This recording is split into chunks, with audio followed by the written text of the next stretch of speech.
Assalamualaikum warahmatullahi wabarakatuh pemirsa. Alhamdulillah akhirnya kita dapat berjumpa kembali dalam program Khazanah Islam. Program yang membuka kekayaan sejarah Islam dunia dengan menapaki jejaknya.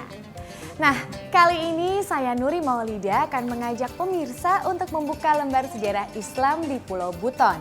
Pada mulanya Bau-Bau merupakan pusat kerajaan Buton yang berdiri pada awal abad ke-15. Nama Buton sendiri tercatat dalam naskah Kertagama karya Empu Prapanca pada tahun 1365 Masehi. Nah, seperti apakah Islam hadir di tempat ini? Yuk langsung saja kita telusuri jejaknya.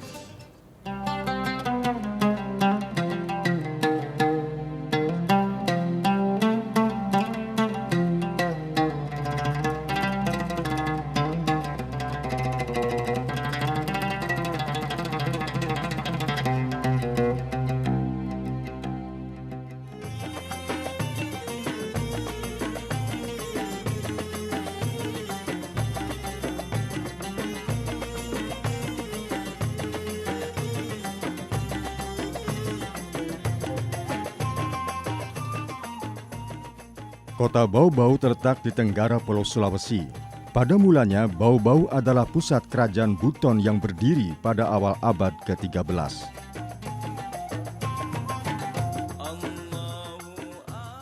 Akhir abad ke-15, Islam mulai menjejak tanah pesisir ini. Pada prosesnya, perjalanan Islam di kota ini tak lepas dari keberadaan dua kerajaan tetangganya, yaitu Kerajaan Goa dan Bone. Nama Buton tercatat dalam naskah negara Kertagama karya Prapanca tahun 1365. Naskah tersebut menuliskan bahwa Buton atau Butuni adalah negeri keresian, tempat tinggal para resi. Pada abad ke-14, Buton memang masih dipimpin oleh Raja Buton yang belum beragama Islam. Barulah pada masa Raja kelima Buton, yaitu Raja Mulai, Syekh Akbar Maulana Sayyid Abdul Wahid datang ke Buton untuk menyiarkan Islam. Kedatangan pertama Syekh Abdul Wahid ini tidak diindahkan oleh Raja Buton. Namun kedatangan Syekh ini menarik perhatian masyarakat Buton.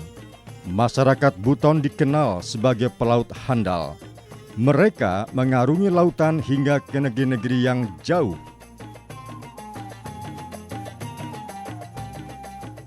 Kemungkinan besar masyarakat Buton pesisir sudah bersentuhan dengan nilai Islam semasa merantau. Karena itu kehadiran Syekh Abdul Wahid menarik perhatian mereka, dan saat Raja Buton ke-6 menyambut datangan kembali Syekh Abdul Wahid dan masuk Islam, masyarakat Buton mendukung keputusan rajanya. Raja Buton ke-6 yang bernama Lakila Ponto pun berganti nama menjadi Sultan Murhum Kaimuddin. Pada tahun 1542 dilaksanakan prosesi pelantikan Sultan pertama Kerajaan Islam Buton.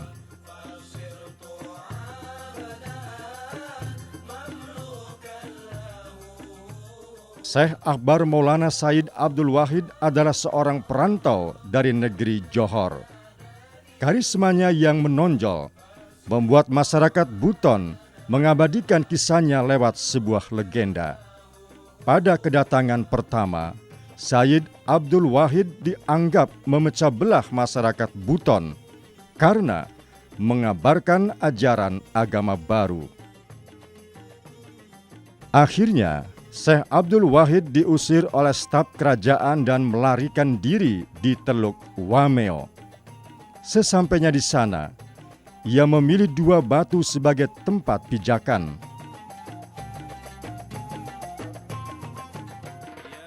Atas izin Allah Subhanahu wa Ta'ala, kedua batu tersebut terapung sehingga dapat digunakan sebagai tumpangan untuk melarikan diri.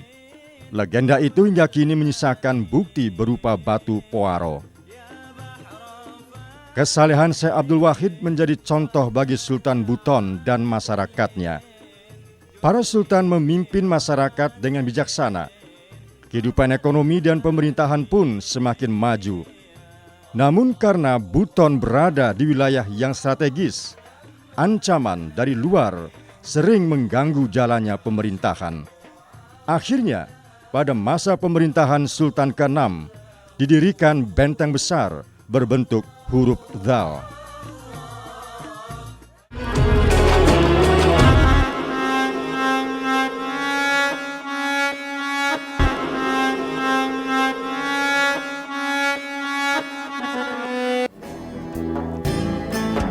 Jika kita berada di Sulawesi Tenggara, pasti identik dengan Benteng Buton. Benteng Keraton Wolio ini dibangun sejak masa pemerintahan Sultan Buton ketiga Lasangaji pada abad ke-15. Kompleks benteng ini cukup unik, seperti membentuk huruf Dal. Nah, seperti apakah kisah di balik benteng ini? Langsung saja kita buka kisahnya.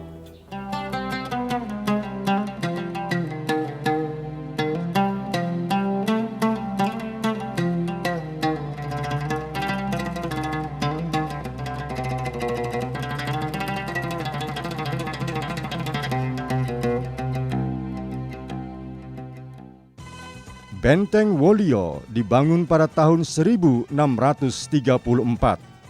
Benteng yang menaungi ibu kota Kesultanan Buton ini terbuat dari batu gunung.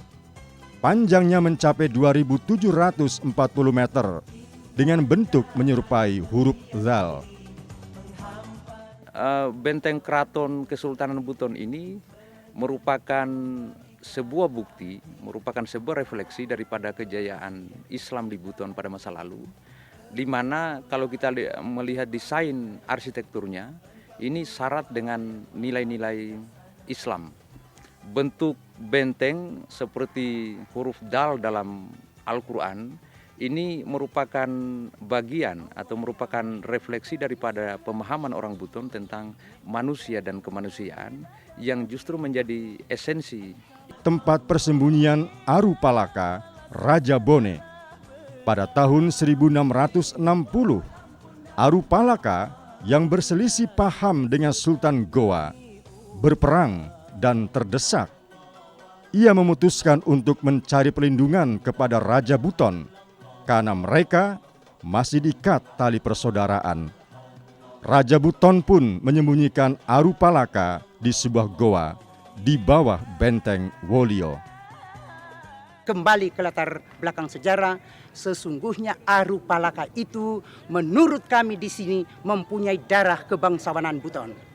Sebab dahulu kala salah satu turunan sultan di sini yang kami sebut dengan lakab Aura itu ke Tanah Bugis, dan di sana berketurunan, salah satu garis keturunannya adalah Aru Palaka. Oleh karena itu sesungguhnya tidaklah heran pada saat beliau dikejar-kejar oleh satu laskar dari Sulawesi Selatan, ia memilih Buton karena tanah Buton sesungguhnya adalah tanah leluhurnya. Sultan Hasanuddin, Raja Goa saat itu, terus mencari keberadaan Aru Palaka. Akhirnya tahun 1666, Kerajaan Buton diserang karena dianggap bekerja sama dengan Aru Palaka. Namun saat itu Aru Palaka kembali ke Buton dengan membawa sepasukan armada VOC. Kerajaan Goa pun kalah. Satu babak sejarah antara tiga kerajaan tersebut masih menyisakan perdebatan di kalangan masyarakat tiga daerah tersebut hingga kini.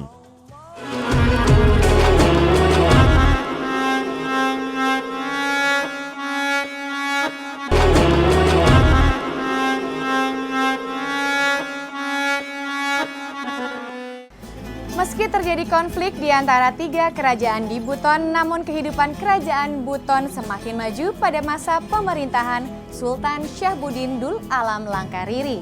Pada masa itu dibangun masjid di sebelah utara benteng Keraton Wolio pada tahun 1712. Bersamaan dengan berdirinya masjid tersebut, berdiri pula pola pemerintahan baru Saralidina atau Dewan Syuro yang bertugas mengatur kegiatan keagamaan.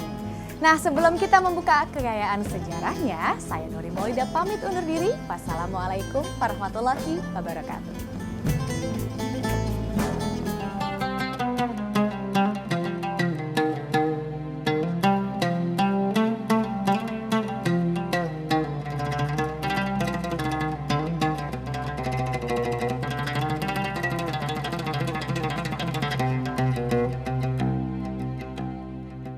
dengan 4 muazin.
Masjid ini seperti kita lihat memasukinya melalui tangga 19 undakan.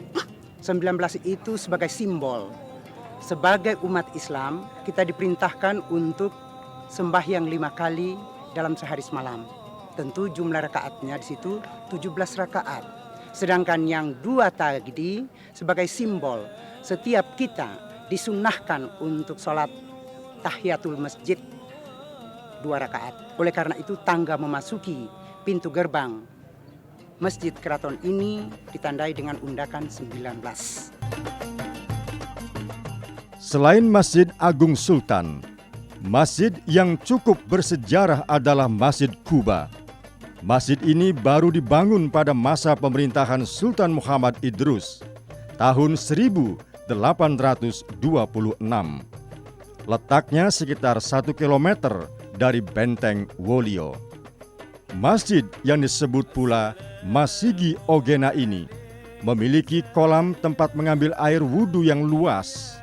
Di sebelahnya terdapat makam Sultan Muhammad Idrus dan makam petinggi kerajaan Wolio lainnya.